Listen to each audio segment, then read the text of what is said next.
Proverbs 19:29, judgments are prepared for scorners and stripes for the back of fools. Proverbs 18:6-7, a fool's lips enter into contention, and his mouth calleth for strokes. A fool's mouth is his destruction, and his lips are the snare of his soul. Ingatan ang lumalabas sa ating mga bibig, kasi yan din ang babalik sa atin to either reward us or punish us. That is the lesson there. So, kung ikaw matalino ka, iingatan mo talaga ang bawat lumalabas sa bibig mo, sapagkat yan din ang aanihin mo. Because words are like seeds.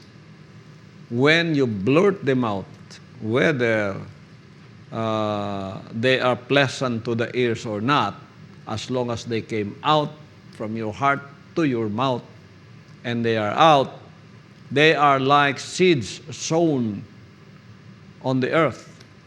They will bear fruit. And when these fruits come out, you will be the one to harvest them because you are the ones who planted them. Kaya, if you are wise, it is always good for you to plant good seeds. Good seeds that in turn, when the day of reckoning will come or the day of judgment will come back to you and will bless you. So, these are guideposts of life that are already permanently given. Even if you depart from this physical life, they are the same words that you will always face, even in eternity.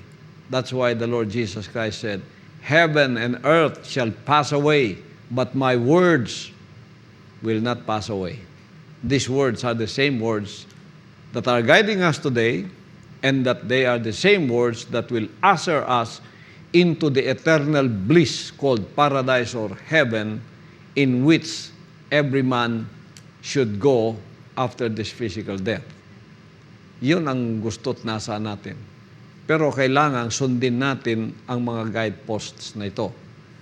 Tulad sa traffic, pag hindi mo sinunod yan, naging mapangahas ka, maaksidente ka, hindi ka aabot doon sa destinasyon mo, mapapahamak ka. Mag-ingat ka, sabihin niya, slow down, 25 kilometers per hour, steep curve ahead. Palalo ka, hambugero ka, sirit ka ng sirit. Hindi mo alam, pagdating mo doon sa curve, dumiretso ka sa bangin, patay ka, di ba? Kasi hindi ka nakikinig sa mga paalala. Etong mga paalalang ito, paalala para sa ating katiwasayan at buhay. So, ang lesson dito is, mag-ingat tayo sa ating mga binibitiwang mga salita, sapagkat yan ay babalik din sa atin.